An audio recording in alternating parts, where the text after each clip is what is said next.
Okay, this is chapter 3 of Intimo, a story of evil things. And as you can see from the last chapter, I changed my hat. This hat has more protection than the other, I think, because it has here's the cross of the Knights Templars, and here's the Santiago de Compostela, the Saint James the Saint, and over here on this side there's a little peregrino, and so forth. Now, and this little arrow is a way to show us how to get to Santiago de Compostela. Now, I armed myself with a few other things as well. Here's my rosary to protect me on this mission, on this pathway, because it's getting a little scary here. So I want to have it close. So, and I have a little bottle of holy water here, to make sure that things get scary. I can throw this on myself. Okay? So, Chapter 3, El Intimo. Claire remembered the first time. It was in the spring of 1933. They had been sent to Casas Blancas, a small and remote Mexican village, as missionaries for the religious order, the Church of the Ascension, a small Christian denomination whose aim it was to teach the Word in far and remote areas. When they arrived in the little village, Padre Miguel, the very young local parish priest, welcomed them and offered them lodgings while their mission compound was ready for them. How surprised they were, and that had been, that a Catholic priest would even acknowledge them, given that to the Catholic Church they represent nothing but a small and insignificant Protestant Christian cult, hardly worthy of the slightest notice. Arthur and Padre Miguel became fast friends. Despite the fact that they were from very different religious backgrounds, they had much in common. They were two young, idealistic, and energetic men dedicated to changing the world. Never did they dream that for the next 60 years their lives would be inexorably connected. It was from Padre Miguel that Arthur and Claire learned about the most ancient evil that plagued the world, that evil that can take many forms and even physically invade a person, body, and soul. Their first few weeks in the village were fruitful and idyllic. The simple faith they eschewed was acceptable to all, and many flocked to their little mission to hear their message of faith and hope. Even though the villagers were fiercely Catholic, they had no objection to the teachings of the young couple.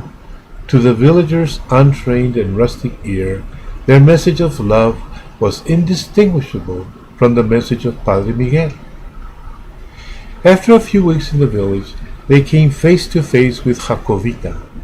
She was the village bruja and hechicera, the witch doctor. She was a beautiful woman of 23 and a free spirit, a woman given to every pleasure and whim with seemingly no limits. Within days of Arthur and Claire's arrival in the village, Jacobita became aware of their work in the little mission, even though their work was not relevant to her. Her business was with the natural things of the world, and she had little interest in the spiritual welfare of the villagers. Her curiosity got the better of her, however, and one day she came by to see for herself the couple that all the villagers were gaily gossiping about. She was not disappointed. Arthur was indeed a handsome man, and Claire a beautiful woman. Jacobita was irresistibly drawn to Arthur's natural good looks and his easy manner. When he saw her in the crowd, he flashed a smile and came to her immediately. He personally welcomed her to the mission compound and escorted her around, showing her all that they had done thus far. She attributed Arthur's gracious manners and comportment to the natural male attraction of a young and vigorous man for a beautiful woman, and she responded to him in kind. At first, Arthur was unaware of the intensity he had provoked in Jacobita, and he mistook her interest as a fervent desire for the message they had brought to the village. In the beginning, he didn't notice that Jacobita seemed to be everywhere he went, and that she had an uncanny knack for turning up every time he was alone. Padre Miguel did notice it, however, and pointed it out to him. He discounted it as unimportant despite the warnings of the priest. On more than one occasion, Padre Miguel tried to explain to him about Jacobita and the manner of person that she was. He ignored the warnings as the superstitions of a man steeped in an ancient religious tradition and old Indian legends. As time went by, however, Jacobita's ability to seemingly materialize out of thin air started to bother him. Thereafter, he took steps to ensure that Claire was always around, or that one of the villagers accompanied him whenever his duties required him to be away from the mission. In his mind, she was just a very crafty person, exceedingly light on her feet, that delighted in sneaking up on people. There was nothing magical about her sudden appearances.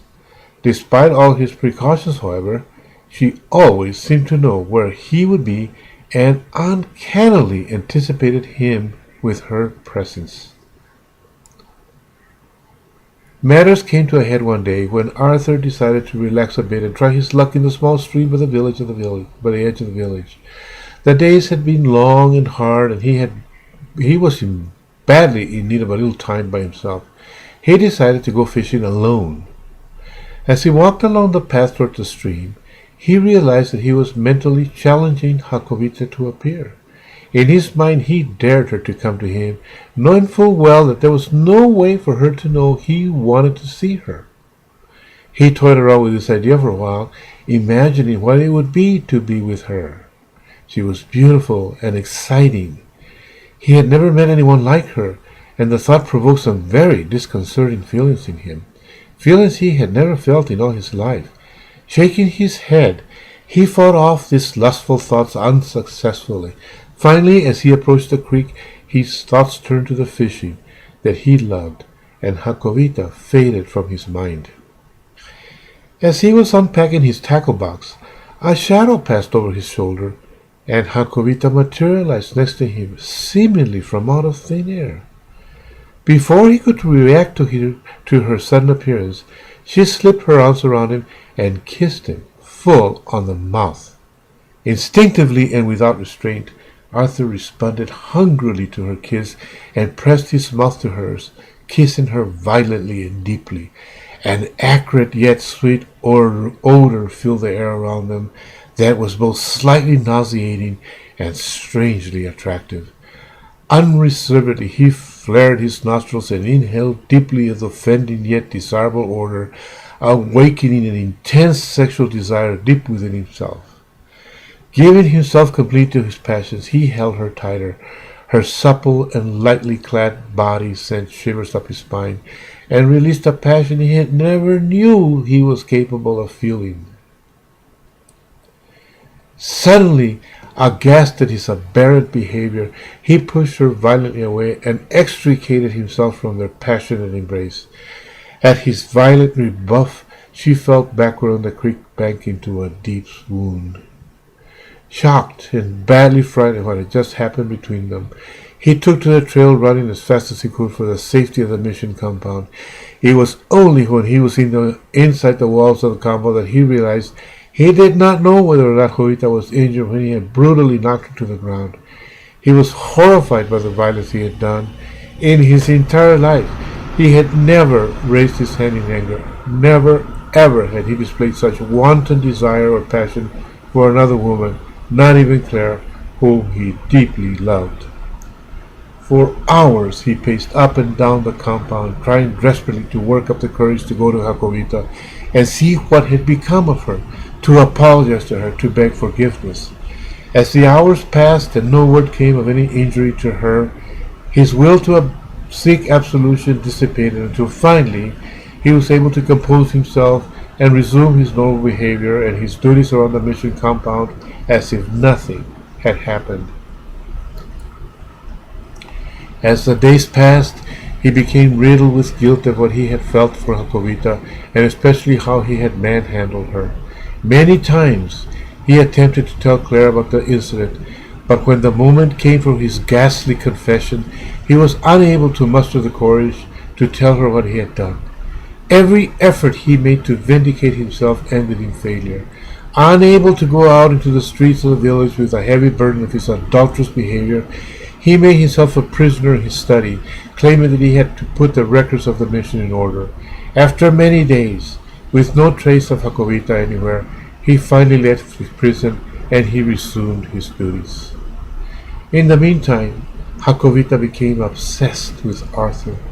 Dazed from her encounter with Arthur, she wandered around the desert for hours, not fully aware of where she was. At the end of the day, she found herself sitting quietly in her shack, unaware of exactly how she got there. Carefully, she examined every moment of their encounter and relived every emotion she had felt in Arthur. There was absolutely no doubt in her mind. She had clearly heard his call as she walked to the street. He wanted her, and he had dared her to come to him, so she had responded. She became convinced that Arthur was consumed by lust for her, and that his mission was but a facade, a thinly veiled sham, a cover for his true nature. He was a man crassly driven by passion, and it pleased her. She discounted his rebuff as a vain attempt, a weak attempt, to maintain his position and the dignity in the village, and his dignity in the village. It was nothing more than a hypocrisy. She fully realized that Arthur was a man with deeply repressed sexual urges, but it was inconsequential to her. She felt equal to the task of releasing those feelings in him. From then on, she would relentlessly pursue him and bestow on him her most intimate and injudicious attentions.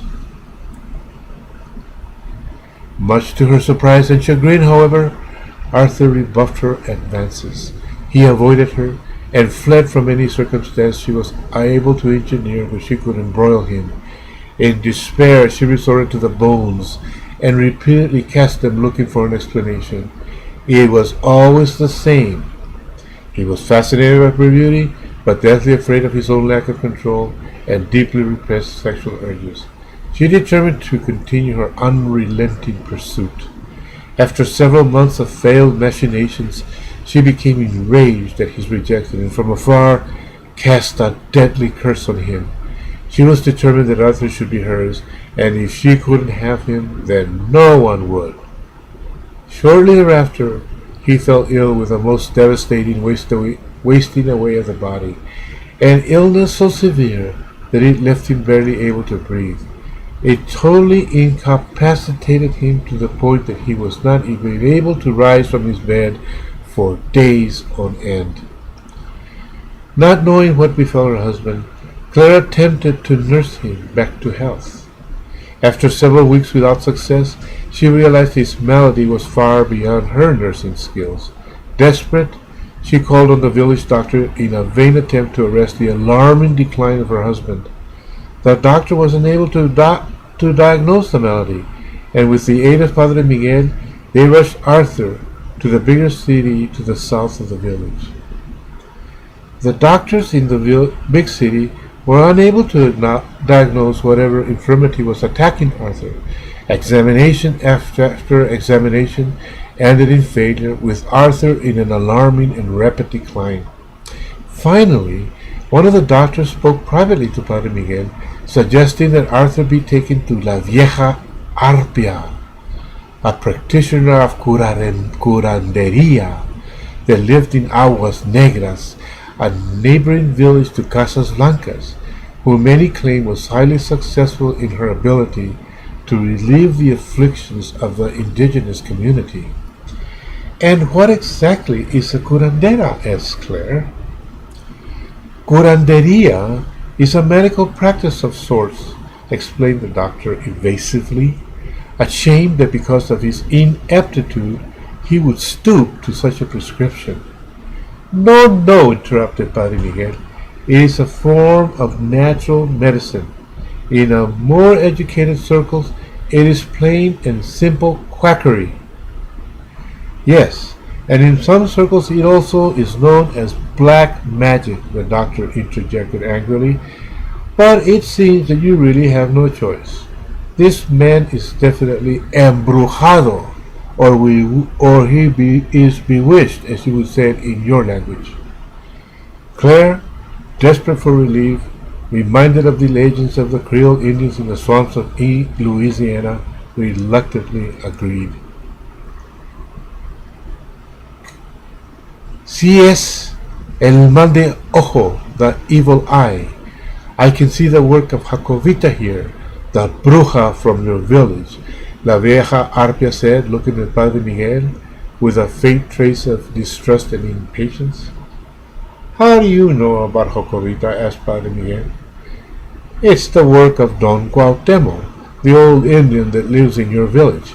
He's the one that teaches about this wasting disease. She's a disciple of his, and she has learned well. She has become very powerful with this manner of curse. It's her trademark, La Vieja Arpia said nervously. But how can she inflict such a deed on another person? It's impossible, Claire said incredulously. No. It's very possible, La Vieja Arpia said. Don Cuauhtemo has taught her how to use and control the powers of an Intimo, an evil spirit that can be invoked at will by the practitioner of black magic. That she is able to inflict this disease on this man means that she has developed her skills to a point where he has fused her spirit with her own personal Intimo. She is now a truly powerful bruja. What in God's name is an Intimo? Asked Claire. El Intimo is an evil spirit that invades the person he calls on his service. He is very, very crafty. He gets his power from concealment and confusion. And Intimo makes his host believe that the powers are coming from himself, not realizing that it is an Intimo that is doing all the work. Usually the host doesn't even know that an Intimo is intertwined with his spirit until it's too late. By that time, however, the host is so enamored of the relationship and the power that it brings that there is no desire to be rid of the alien presence. The more the host exercises the powers of an Intimo, the tighter is the fusion of the person's spirit with an Intimo until finally the possession is perfectly complete and the host and an Intimo are one. When this happens, no power on earth is able to withstand the onslaught of their combined evil. El Intimo has many dark powers, and through his bruja can invoke all manner of evil on his victim. His favorite antic is to drive a person mad with the unleashing of uncontrollable lust and carnal desire. In order to do this, however, he does need the cooperation of his victim, no matter how little or unwitting the cooperation might be. At his worst, El Intimo is especially good at inflicting terrible diseases. He will not resort to this drastic an action unless he thinks that he has lost a chance to corrupt his victim's soul. You see, the objective of El Intimo is always to gain another soul for the Dark Kingdom. When he kills the victim, he risks losing the soul. What can you do? Can you help him? Begged Claire. If you are asking me to interfere with this spell, I cannot do that. Only Jacobita can withdraw it. But you do have another way, an exorcism. It would be very difficult and dangerous, but it can sometimes work. Padre Miguel here knows what to do. He knows what is wrong with your husband, La Vieja Arpa said, looking at Padre Miguel. Yes, I suspected that is the only way, replied the priest to the curandera, but I wanted to bring him here to you first, hoping that you would help us. Well, you are the priest. You know what to do. Do it if you can, La Vieja Arpia angrily challenged, knowing that if she interfered, she too would become a victim. Deeply chastised, they left the home of the curandera. We have to understand that she would not help Arthur because she knows that to interfere in the work of another sorceress, she would bring the spell upon herself and would be powerless to stop the curse Padre Miguel explained as they prepared to return to Casas Blancas. Many times, he continued, these witch doctors unleash events that get out of their control, and sometimes they get caught up in the aftermath. When that happens, they usually pay with their lives, and this is why they never, ever interfere with each other. We have to return to the city, he said, to visit the bishop and convince him of what we believe to be happening to Arthur.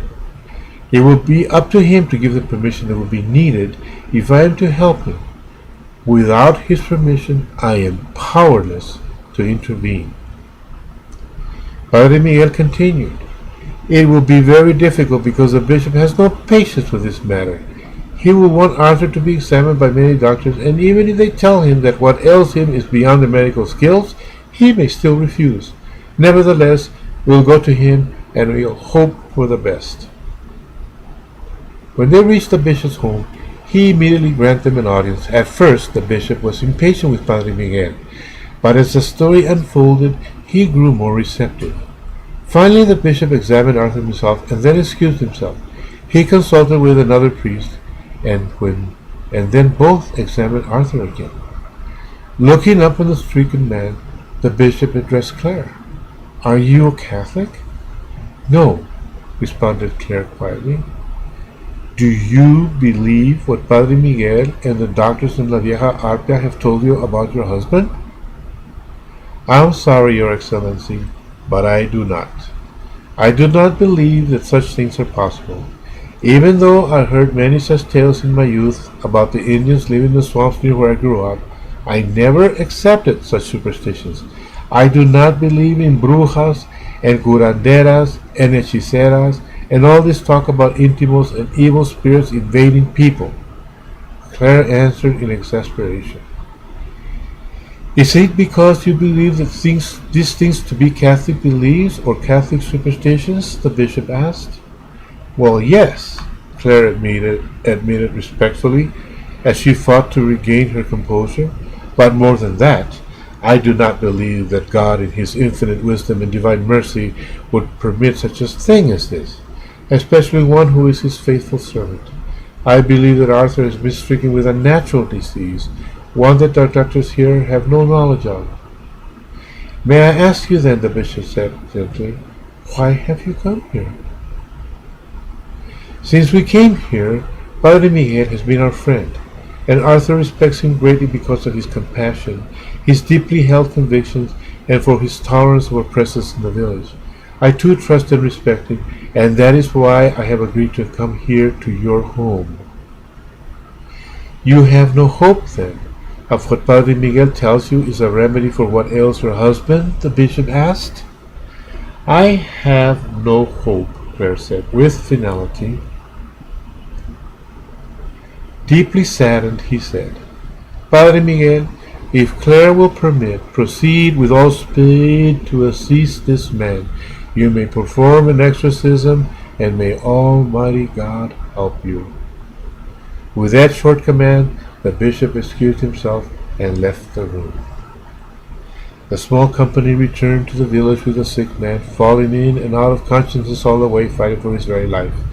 As the small company made its way along the narrow mountain paths, Arthur would let out painful groans and lamentations and constantly called out to Jacobita, pleading with her to release him from her deadly grasp. At last they arrived at the home of the priest, and he immediately made known his plan. Claire, do you accept, he flatly stated, that Arthur is bewitched by an Intimo, and that the only way to break the spell is to exorcise this evil spirit that has invaded him? But Padre Miguel, how can you ask me to believe such nonsense? Such a thing as you say is impossible. God does not permit such things. Yes, you are correct in what you say, but you must realize also that God wouldn't interfere if in some way Arthur played a part in his own possession. Possession? Padre Miguel, that's medieval. Such things do not happen in today's modern world, Claire protested. I know this is difficult for you. But it does happen, and the possessed always gives his consent in one way or another, Padre Miguel said quietly. But how can you say that this is Arthur's fault? He is innocent of this evil. It is a perfectly natural malady, and he needs medical attention. Don't believe that curandera in aguas negras. It's impossible what you say, Claire retorted angrily, refusing to listen further to the priest. In the end, Claire, it isn't up to you. It's up to Arthur.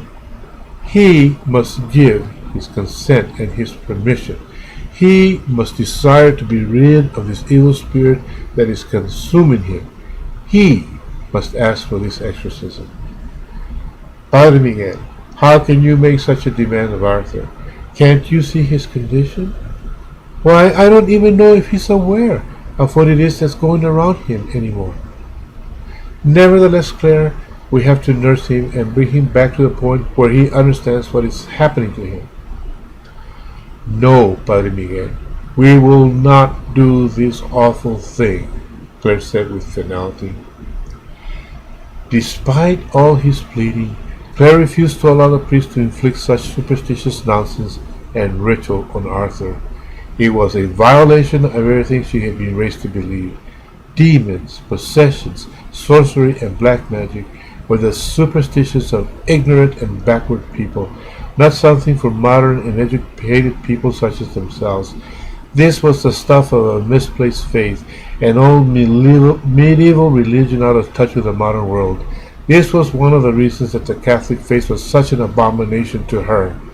She resolved to take care of Arthur herself, or remove him from the village to their mother's house where he could be properly attended to by qualified physicians. And so it was.